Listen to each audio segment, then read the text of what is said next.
are present and Mark is filling in for Janet. Is there a motion to accept the agenda? So moved. All those in favor? Aye. All those opposed? And right away, we're going to go, public comments, seeing and having none. We'll move on to capital maintenance project proposals. And I believe that's, are you doing that, or? Just I'm to going to clarify kick it for the off. record, we do have a majority of actual board members here, but Brian will not be participating, I assume, so there is no action that can be taken. It states in our policy that he can attend, Yeah. he can comment, but he can't vote. All right, fair enough. Just here. All right then. Steve, let's turn it over to you. Yeah, I'm just going to kick off a little bit with some background, and then we'll bring John into this for some of the conversation. So we appreciate you being willing to have this meeting before your 6 o'clock meeting. We did talk last Monday about some potential facility improvements and wanted to have John have an opportunity to share some information with you. So thanks for fitting this into your schedule. A little background, we've now switched in the 2020-2021 fiscal year to paying for capital maintenance projects out of Fund 41. Fund 41 is the district's capital maintenance projects fund. We had a 3-year plan of switching from Fund 10 to Fund 41. So now that we're into 2020-2021, we are using the Fund 41 as our source of funds for capital maintenance projects. You do see that I mentioned there's $2.3 million available in Fund 41 in the 2020-21 budget. That includes the tax levy that'll be approved in late October. The board has already approved projects totaling $1.125 million, leaving $1.2 million in funds available in Fund 41. These funds are available for the projects that are presented this evening, with the exception of when we talk about deep cleaning equipment and deep cleaning systems. That is considered Fund 10 expenditures and is not eligible to be paid out of Fund 41. I also wanted to just remind the board members that last October, the board approved what was called a reimbursement resolution.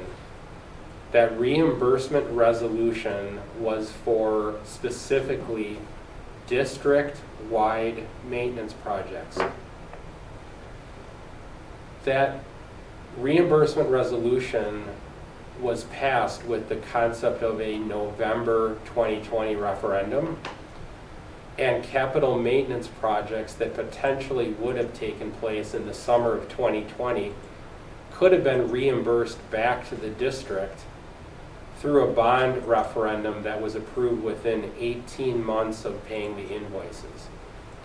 I spoke with our bond attorney, or the firm that put that together. That resolution did not specifically mention November of 2020. So the resolution is still valid, and the 18 months is still valid. So that means that if the board has a conversation about moving forward in April of 2021, that reimbursement resolution could still be exercised for any projects that we're talking about this evening, or in fact, any of the projects that the board has already approved that we've completed this summer. So keep that in mind, that that opportunity is available to the school board to reimburse the district back for expenditures. Now that does have to take place within 18 months. So if, as an example, the whole board ended up approving the HVAC system enhancements that we're sharing with you tonight, and you don't move ahead with a referendum in the next 18 months, we can't reimburse ourselves for that. So we have to be fully prepared to fund that as a district. So just keep in mind that reimbursement resolution is out there.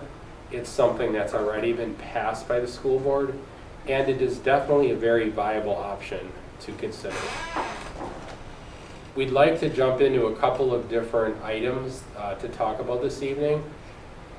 The first one is the food service steamer. Attached, you would see a proposal that we received from Connie Vaco, our food service director. One of the things that I talked about in March when the board made the decision to keep the Taher staff whole, as well as keeping the Lamers staff whole, was the very high likelihood that if the pandemic continued and school closure continued through the end of the spring semester, we were not going to be able to fund food service equipment out of Fund 50 anymore, and that has played itself out. So any expenditures related to capital equipment for food service expenditures are going to have to come out of Fund 41 from this point on, unless if we'd have an opportunity to rebuild the balance that we have in Fund 50, but that's unlikely for the near term. So what you have here is 3 quotes from Connie regarding the steamer unit at the high school. Connie is recommending the Kavanaugh bid of $14,637. The recommendation would be to pay for this out of the district's capital maintenance fund, Fund 41. Now keep in mind, this committee recently did ask John to pause on a different food service project. If you remember that was what, the last meeting or 2 meetings ago. It was on the list of planned projects and the committee asked us to not move forward with that one.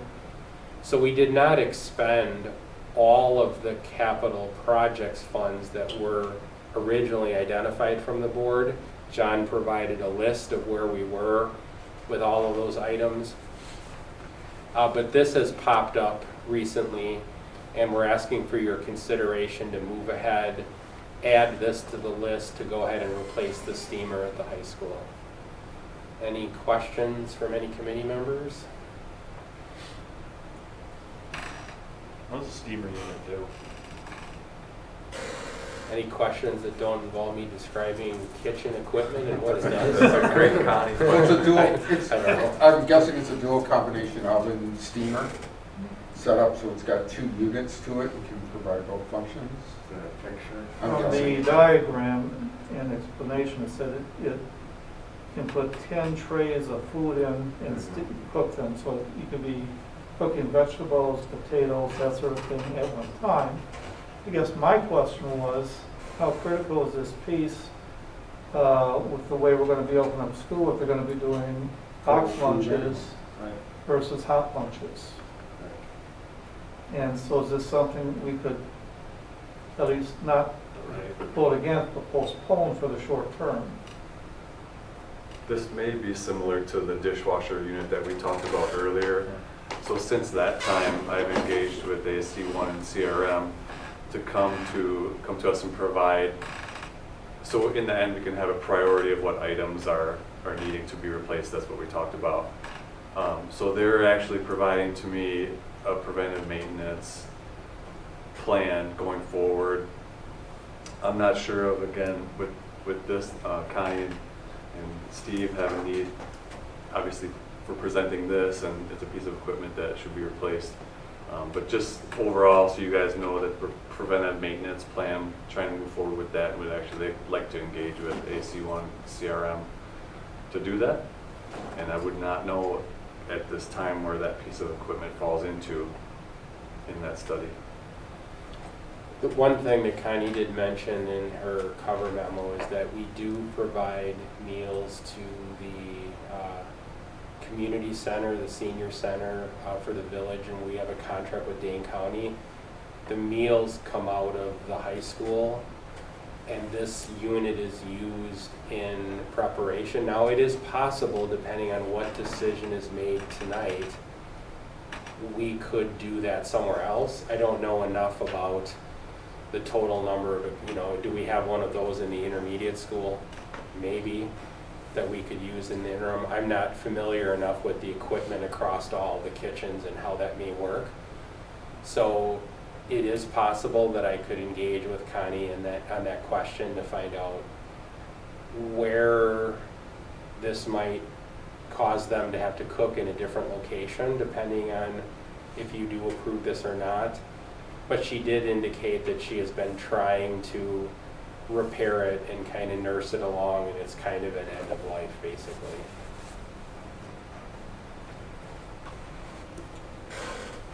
What's the lead time on this? I mean, is it like a multi-week ordering time, or is it? I'm not sure, I don't have that information. I gotta admit, I'm leaning towards, let's hang on to our money. We can order it in October as well as we can order it now, depending on what we do and what we see as the food needs come November. And I'd rather concentrate our money on making sure we can provide that. I mean, we may have to buy other stuff in order to do that many cold meals that quickly. Monster meat slicers or whatever it might be. The other But question I'm is how just that looking at impacts the extra meals. That they're doing it, but it's actually the district that's providing those meals, is that correct? Yep. Then there's some return on revenue for that, or is Yep. it? Yep. And that's fine. What we could do is at a future facility committee meeting, maybe have John present a little more on the bigger picture with kitchen equipment and where we're at. We can invite Connie to come in. She can certainly answer some of these questions a little better, and then depending on what school buildings are open or aren't open, we can plan accordingly. And to your point, maybe it's possible to use what we have for the short term. Sure. Maybe not, but that would be good. I'm just looking at the fact that I think by the beginning of October, we might be looking at a very different food need picture that we're going to need the money for. And right now, I'm seeing a monstrously expensive HVAC system. Okay, so- If we can, I'd rather wait until beginning of October to pull the trigger on something like this. Okay. We'll bring it back.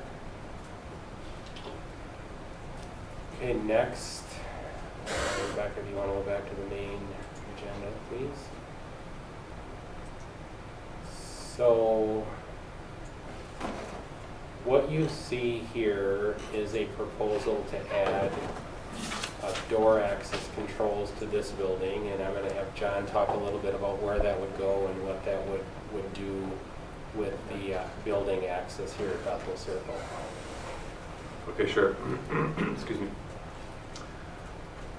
Pre-pandemic, of course, we talked about building security in this building. One of the concerns was the lobby here. Curious if we should have card access here at the Bethel building and other secure points to require card access to get beyond the front lobby. So that really evolved from Alice and malicious person drills and so forth, and recommendations from local authorities, police and so forth. So that's just a project in order to secure the lobby. We can have card access at the front door that would allow our employees to come in after hours and not mess with the alarm system. That's an option to not have the alarm system. Not saying it has to go away, but if you already have card access, we could do that or have an override on it. The other access points we're talking about securing is the main shop here at the garage. And again, with securing the back office, we'd have a card reader behind the reception desk and one right through this door here, so the back office would be protected. And then also in my supply room, I have a supply closet right now that's secured by a tarp. It's kind of a free-for-all for our employees. I don't really have a good way of tracking what goes in and out of there besides my main guy, Jeff, who if he finds something missing, it's missing. So there's an inventory control issue.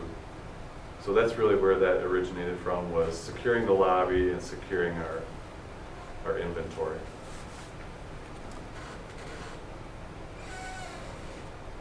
So also on there are options to secure the data closet, which is accessible currently by a key.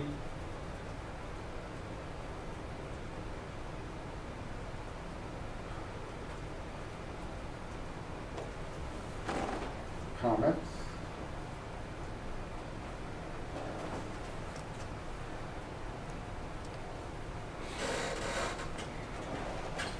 Okay, so right now, our front door is what? Key The what? plus security system. During the day, it's wide open. During the day, it's wide It's open. unlocked in the morning, Because because it the has last to be. person leaves, or at about 4:30, it gets locked. Okay. So it could still remain open during the day, or we can choose to secure it with a doorbell. So you have Similar to options then. schools. So what you want to add is card readers internally, so that if somebody comes into the main lobby, they just can't walk through the rest of the building. That's correct.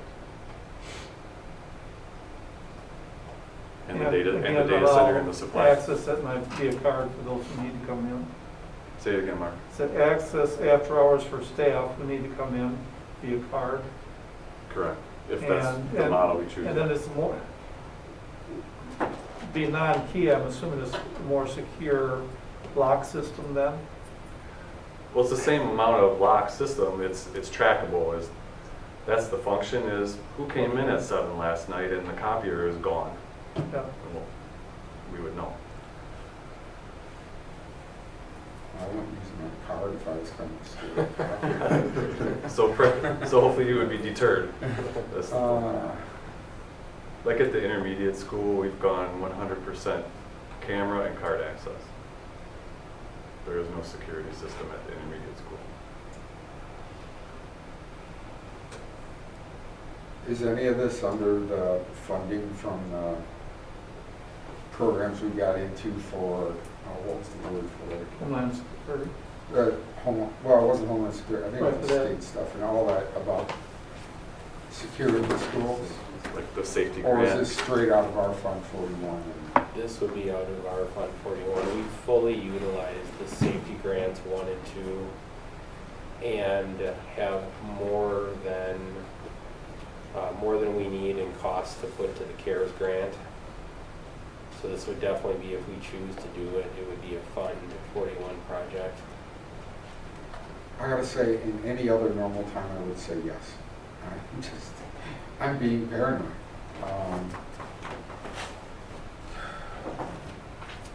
I'd rather buy ionization sprayers for the schools. And I'm seeing $1 million fund right now that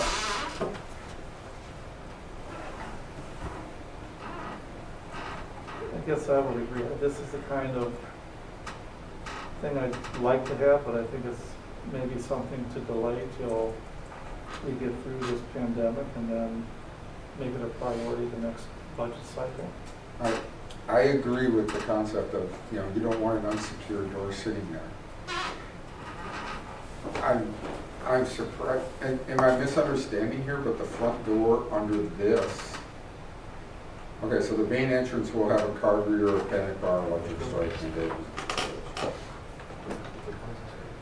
It would be the Card main access. entry doors. The doors are by the Card shop, access. and then the entry to the back office. I think is what John was looking for. The And most clearly, there's some security issues with it. Well, you got the boardroom door here. Your area. I- You've got I the already touched reception that. door behind the counter. It'd be that one behind the The problem is if you do one door, you're probably eating a majority of the cost anyway. Just because it looks like you don't have the backbone for it in this building. Well, that was one of my thoughts, was maybe Globalcom would be open to us running the Cat 5 or something. I mean, that's all in right there for turnkey. Right. If you're supportive of the idea of better securing this building, but the timing doesn't seem right, we'll just keep this out there and we'll bring it back. I guess that's where I'm at. I want to see what happens. I want to see getting past November for these things that, we've lived without it for how many years. I don't think 4 or 5 more months is gonna kill us, but I think we might have certain budget needs that we've only got $1 million to spend. That sounds like a lot against a $20,000 project. Yeah. Sounds like a lot until you start spending multiple things. Until you start buying $200,000 a month in cleaning supplies. Although that can't come out of Fund 41 anyway. So we will just keep this on the back burner for now and bring it back at a later point. If everyone's okay with that?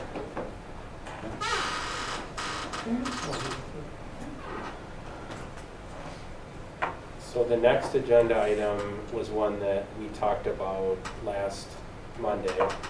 I wanted John to have an opportunity to just go over some of the information regarding a system like this. I want to just say why we've described it as an enhancement. It's important to keep in mind that the schools that are reopening in Wisconsin and bringing students in are not doing this. They do not have the ability. Appleton Schools is bringing students into a hybrid model. If you wanted to think about how big that dollar amount would be for Appleton Schools to try to do this by the time school starts, they'd need a referendum. So this is an enhancement, not a requirement to bring students back. And you have to think about it through that lens. This does not, the lack of this is not a barrier to bringing students back. So just keep in mind, John will review the research that he did, why this would be an enhancement to our HVAC systems. But please don't look at this as, if we don't do this, we can't bring students back, because schools all throughout Wisconsin are bringing students back and they don't have the resources to put systems like this in. So John, do you want to jump into that? Sure. You can bring up the news release if you'd like, Rebecca. Not sure if you all had a chance to read that. But basically, this technology's been around for, I do believe, over a decade. It's been proven to help with the volatile organic compounds and odor and removing of smelly air and so forth. So they've done some testing on this with COVID and have proven that it also eradicates COVID within a test environment. So I reached out to our mechanical contractor and received more information and received some quotes on this. So I'm wondering if you all had a chance to review the news release or have questions on the technology. If not, I can go into more detail on it. Have you seen any other reviews of this system other than their self-generated news release? I have the news. This one is I don't think it could be written by them, but it was a news release.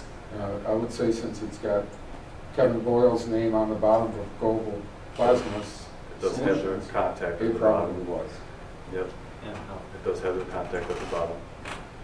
John, I'm sure you probably recall when I was bugging you earlier this year prior to coronavirus outbreak and everything about air quality and heritage and whatnot, because Yeah. of, the stories about, the natural gas disaster in California where they basically installed something like this in all of the schools because they were concerned about natural gas causing, pollution within the buildings, and then that was causing negative effects for kids learning.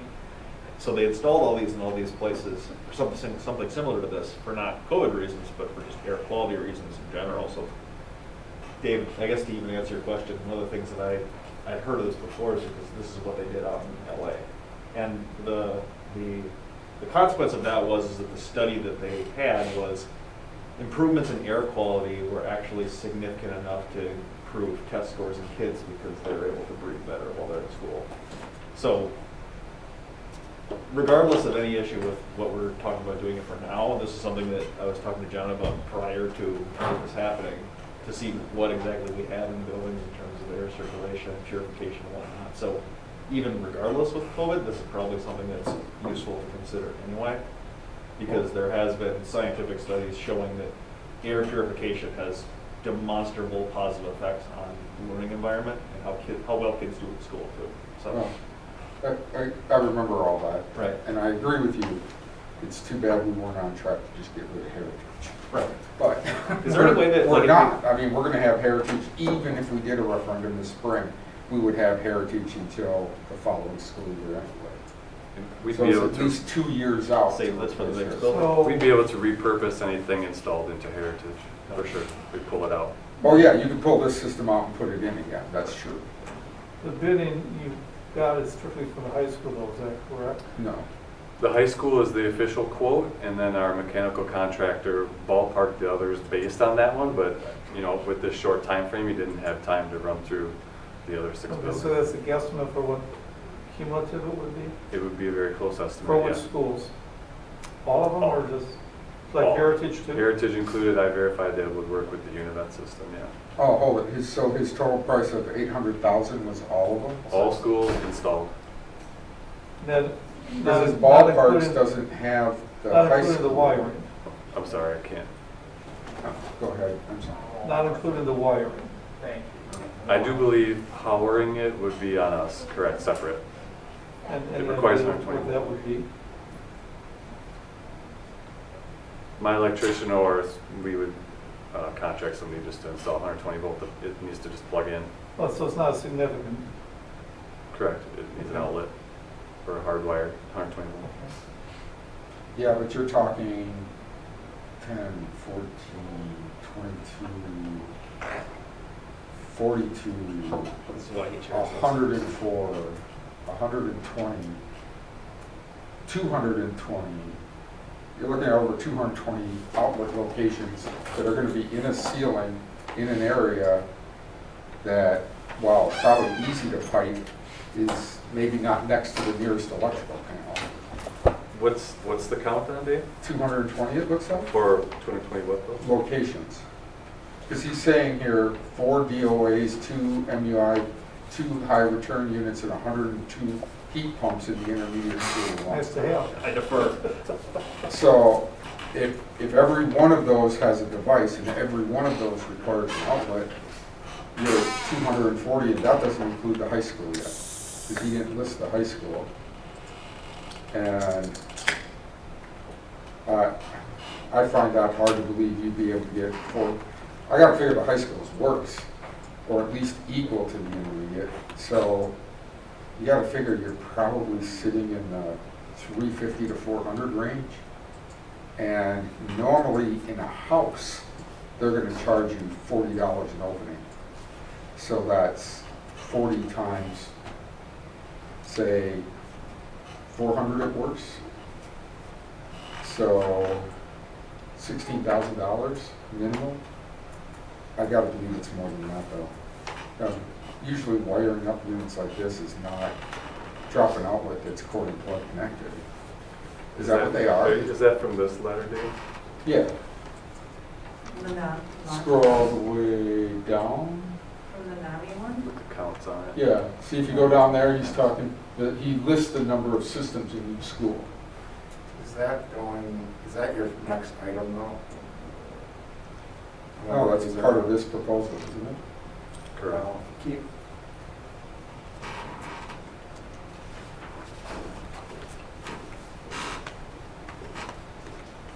This is the NAMI, The NAMI Can you for stay on the bottom portion the for us, please? ionization system. I'm just looking at the Heritage piece, 7 air handlers, 19 fan coil units, so I think Heritage. And to the left a little bit if you could.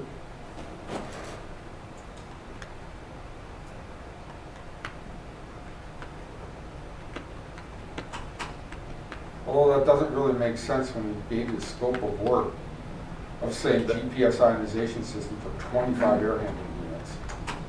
So if all you gotta do is get 120 power to 25 air handling units, obviously that ain't so See, low. that's where I was headed when you said like 102 heat pumps, that really, Yeah, then he lists Concerns me. 102 heat pumps, what Yeah. did that mean?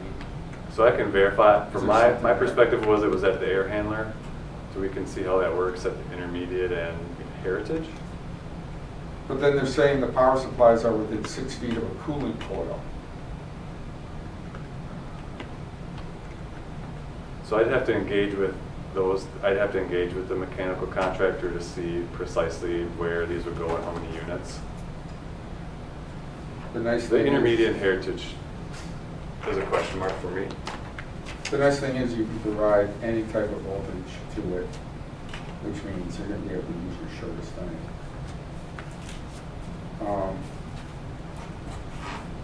So when he said $230,000 there, that's the high school, right? Correct.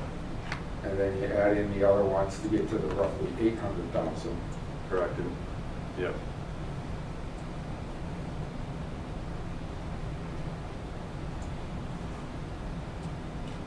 And that might, you know what, that's what the difference is.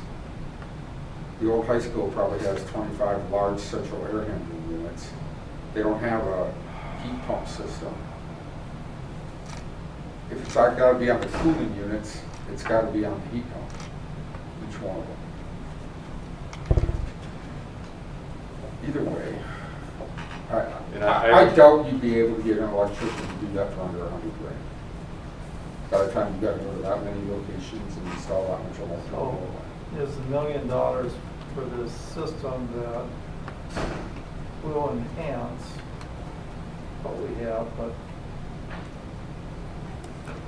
really isn't going to factor into whether we would open or not for the expenditure at this time. Well, let's ask another question. I mean, we'd be making a recommendation to the board at this point, right? And so it would go to the next regular board meeting. So it'd be a week from now. Depending on what's decided later, it might have an impact. My concept is I would make a recommendation that if we begin any in-person teaching, those buildings should receive the system. So you could theoretically do it. You do it in the elementary schools now, and maybe in November, if we do something else, you do it in those. And the public's gonna have to make a big thing. This is a referendum. I mean, this would destroy our maintenance budget forever. Right now, we got $1 million in reserve. That was supposed to last 2 years. We're gonna spend it in one shot. Right, Dave, this would be the concept that you would choose to implement the reimbursement resolution to pay the district back through the referendum to rebuild the Fund 41. You would want, if we did this, you would want to rebuild your Fund 41 budget by having the referendum or the bond pick this up. Yep. But the problem is, you have to understand, if that referendum fails, You pay for you're it. on the tab. Right. And so will that be part of the operations Yeah. referendum or the building Uh, portion? This would be part of the bond, so like this would be $1 million that you would add to the bond to reimburse the district for this capital expenditure. It would be in the building part, not in the operational revenue, because it's not an ongoing expense. It would just be under the construction, right? So Dave, what do you think would help on the 10th, having John try to secure electrical quotes? Or at least electrical estimates, so you could have a better picture of what you think it would take at a particular building? The total scope of it? It's not to say that that wouldn't be good information to have, but I don't think proportionally it's not going to make you say yes or no to this project. I mean, you're saying yes or no to this because you think it's going to make it better and safer for For people staff to be in and the schools. students. Like if we could have testimonials on any districts that have actually installed this, that would be. I've actually received some references from local companies that have, they sent it to me today because I asked for references. Although it's hard to prove, it's unlike a temperature setting. Did your system make you cooler or warmer? Well, that's easy to prove. It's subjective where I can't tell you it's eliminated viruses or sickness. I mean, it's just, it's through the science that we have to understand how it works, right? I think we should have the minutes reflect that Judy is here. But I do have Another board references. member. Pardon? I do have installation references. I mean, it'd be nice, you know, I guess you'd call it peer review, if there was some sort of separate review of this product to make sure It's not just the company telling us it's great, and everybody's reacting to the fact they want their building as safe as possible, so they're buying anything. I do have those two, I just haven't provided. Jack actually asked for something separate, which I sent to him. And so I have that for you guys as well. Well, I think we should have that for the full meeting. Randy or Steve, How are we hooking into? based that? upon our experience up to this point from last spring, is this the kind of expenditure that would be allowable for seeking some sort of reimbursement if there are federal funds available? So you'd be referring to FEMA. FEMA is the one source of funds that we have the ability to apply for. They've been very specific as far as what it is that they're saying we can apply to do. This one would be one we could try and see what the response is. There's other things that we've been gathering that we want to try for. It's just one that we would have to probably know going into it. That would just be a nice Sure. reimbursement if it ever did get approved, but Yep. we could take a chance and see. Bad thing is we probably won't know by the time we want to put it in, if, No, I mean, we have to Depending pay on what upfront, happens. obviously. There's a continued benefit of this too. And as Mike was alluding to, kind of the air quality, but it also talks about viruses. That's a continuing, Yep. and that would be part of what he'd be targeting with it going in now. And that would be a continual benefit in the future. So- Exactly. Right, I mean, the reason that I even came up with me is because I went and spent a day in Arboretum and a day in Heritage, and I have asthma, and I was having a hard time adjusting to the climate in Heritage, and that's where the whole genesis of, do we have an air quality plan came from, because buildings are different, and that's an equity thing too. Right? So, I'm in favor of whether or not we had COVID anyway. well, I think especially for heritage. it Right. would be. Right. And the fact that you could take the system out and use it in any future building Sure. would make it worthwhile. Because I gotta guess, based on what they have here, the vast majority of this price is the unit itself, not the installation. Based on the description. So I guess we can make a recommendation to the board, if someone wanted to make a motion. I'll make the motion that we recommend it for full board consideration pending outcome of the special meeting at 6 today. So your recommendation is for buildings that would be Used. used. So this contingent motion on the basis of what we're doing next meeting. All right, is that clear? Basically, I think his motion is the recommendation is to install it in any building that we would be doing in-person teaching on a regular basis.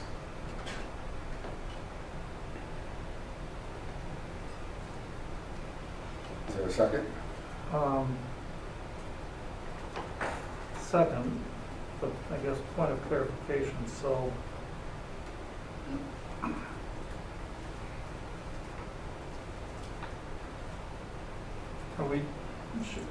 do we move something forward with the limitations on for the board, or are we just saying, so the limitation, sounds to me like that's how the board's gonna have to vote on it. Oh, no, the board can adjust the motion any way they want. Okay, This is just a recommendation to the Okay, board that we okay. looked at it, discussed it, saw it, and say, yeah. This is So our that's opinion. our recommendation. then The once it board gets to can the do what they board, want. Yeah, they could totally shoot it Sure. down, or they could Yep. totally expand it. sure. Okay. Any further discussion? All those in favor? Aye. All those opposed? Next.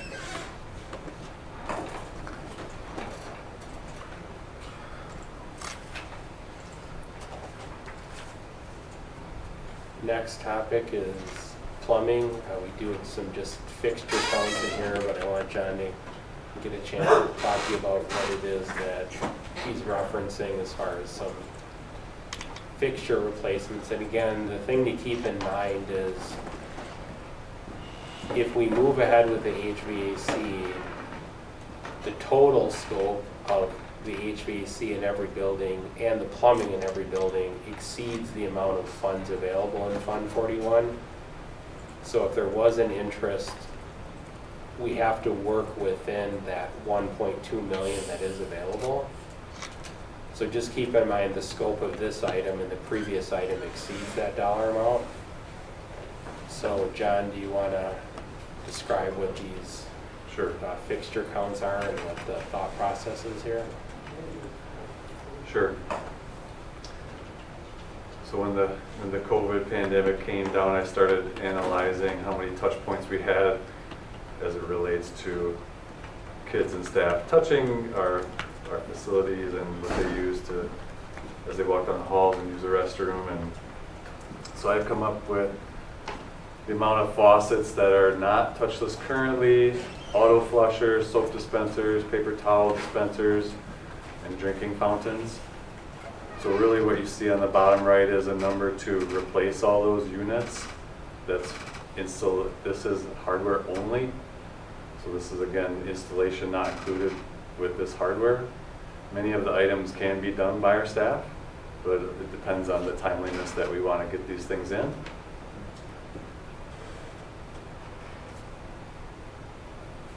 It's really self-explanatory. You walk into the restroom and you don't touch anything and walk out of the restroom. If you've been into some medical facilities and other locations, you've seen that in some places they just turn them off. In other places they mark them off with tape. There's a variety of approaches that different facilities are taking to try to relate to these topics. John wanted to put this in front of you because obviously if we have students back in the buildings, we just need to define how are we going to be approaching this. Are we marking off the water fountains with tape and trying to shut the water off? Like you've seen in some medical facilities, are we going to try to swap them out as soon as we possibly can? Yeah, especially the drinking fountain, Steve. We've been looking at how we can disable above. Let's say we have a bottle filler, which is the go-to item. We should have bottle fillers, and next to it is a drinking fountain. So we've looked at what we can do with the drinking fountains, whether it's turn them off without affecting the bottle filler or tape it off or so forth. So just in effect reducing the touch points, but allowing access to water. Bottle fillers are the ideal situation in that regard. We don't have bottle fillers in every building. Limited number, that's correct. Oh, what's that? Bottle fillers aren't universal in every building, or every part of the building.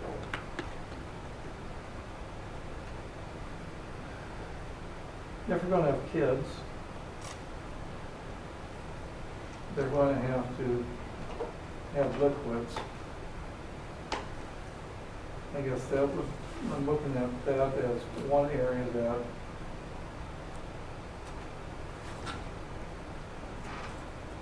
I don't know if we can or even should be doing all of them, but the drinking fountain would be a huge thing in terms of student, staff comfort and limiting interaction. What exactly is that? So it's $1,000 drinking fountain that you don't have to touch? Pretty much. Bottle fillers, yeah. Oh, so then that would require kids to have all their own bottles and everything too? That's correct. Okay. Maybe we can control that cost to some degree by not installing at every buffer, but Sure. with regionally within parts of the school, so that there's an easy access to one, but not at all. Yeah, this is all inclusive. It's every unit. I also think this gets back to the point of what are we opening up? I'm not sure what we're opening up in the sense of, I mean, should some of this be done? Yeah, maybe. But if you're not opening up a building, what does it matter? And it does get to like, what exactly are you using in specific places? Like in Arboretum, they have a bathroom in every single pod. And I'm assuming this would be those bathrooms in there, and then the communal one that's out by the gym, and then all the staff ones that are just for restricted to staff too, so. Correct. do you just do that when the kids are gonna be doing it, because they're the ones who are the least competent at washing their hands by, you know, doing it the right way? Like, it gets to the point of limiting it, do we need it in every single spot? No. I guess what I would like to see is that it's gonna have to go to the next board meeting anyway, to be finally approved. And there, would it be possible for the building teams to actually analyze their building and say what would we really want? Not just saying every single device, but what would be better? I mean, Maybe you could have a phased-in approach or some sort of a, assuming you could take care of your team, look at that, or you could take a look at accounts. Yeah, for sure, we can even apply the long-range facility maintenance plan to do the 25-year-old bowler at the high school first, for example, as well. or doing the thing about, like, if you're doing drinking fountains, zoning it instead of saying, you know, closing off some of them for the near Correct. future. I just don't want to get us in a situation where we're approving money we don't have. Yeah. I mean, that doesn't make sense. If a referendum were to pass that had this included in it, then fine, we can go and do it, but I don't guarantee the public's going to vote yes. Yeah, this is meant to get in front of you guys for awareness, how many devices are out there and our touch points that our kids and staff are dealing with. I mean, maybe too, we have to, okay, so what's the greater value? And for safety, would this have a greater effect than the HVAC or the HVAC? And I don't know that can we really afford to do both? You know, I mean, those are huge. We literally cannot currently afford to do both. Right. The money is not there. It's not there. And honestly, I would pick the HVAC over this, only because this can be mediated by closing down certain sections and improving some, or literally picking, and again, picking buildings that you are going to have open with students in versus every single building. Everybody breathes, not everybody uses the bubble. Exactly. And it seems like you're hearing more and more that it's the airborne that's causing more problems than surface contact. I mean, you gotta pick something. Yeah. That's the only And exception I've not for seen toilets. any health recommendations at all saying to eliminate all contact surfaces. I get it would probably be, in an ultimate world with unlimited funding and perfect timing and everything, But we yeah, don't have that. but we don't have it. Yeah. All right. So I guess no recommendation on this, or? Okay. Next is the sprayers and cleaning equipment. So it's 6 o'clock when I go over some of the logistical issues once that meeting starts and depending on how the motion goes. I'm going to cover a few things regarding cleaning, but part of the cleaning process is to have the equipment that you see listed here in this agenda item. This is not a Fund 41 thing, as I mentioned before, it's a Fund 10 piece. But in order to do deep cleaning in the buildings on a timely basis, we need to have this type of equipment to be able to do it. John, do you want to just jump in with a couple of minutes that we have left here and just talk about kind of the concept and how much of this equipment we would need to purchase? Okay, sure. So originally when I presented this to you guys, I simply asked for a backpack sprayer, an additional backpack sprayer for each school. Through further analysis, we looked at, especially if we come back for certain grade levels, how we could make that happen and the equipment that would be needed. So we feel that coming in and disinfecting with an electrostatic sprayer would be what we should do between kids moving in and out of a class, along with wiping their areas as well. That's something they also should do for personal hygiene. So we have in here listed backpack sprayers and handheld sprayers. Through some, again, more testing that we did, we think the handheld sprayers are going to be easier on our custodians. The backpack sprayers are heavy. They're just larger capacity. And I think with the timing that we have, we can probably do the less expensive handheld sprayers, but we would need quite a few of them.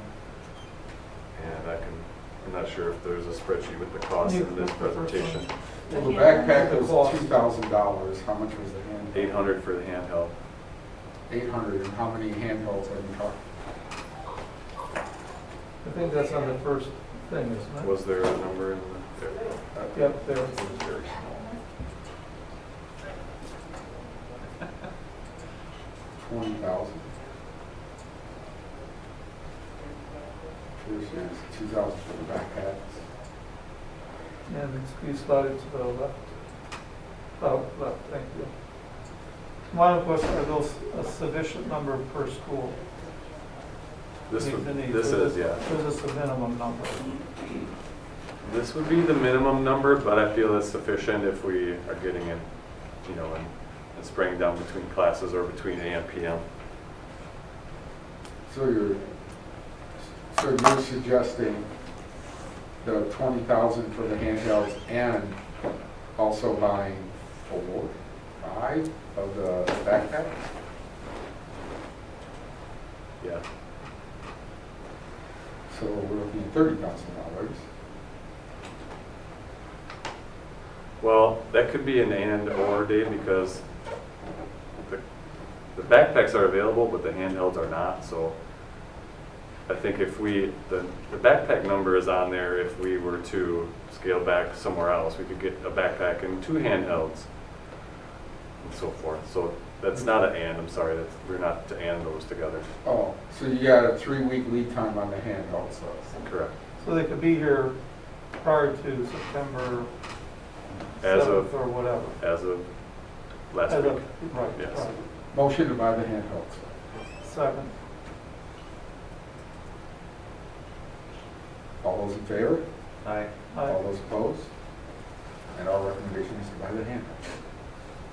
At the quantity. So you don't, just to clarify, you don't need, if you have the handhelds, you don't need the backpacks, is that what you're saying?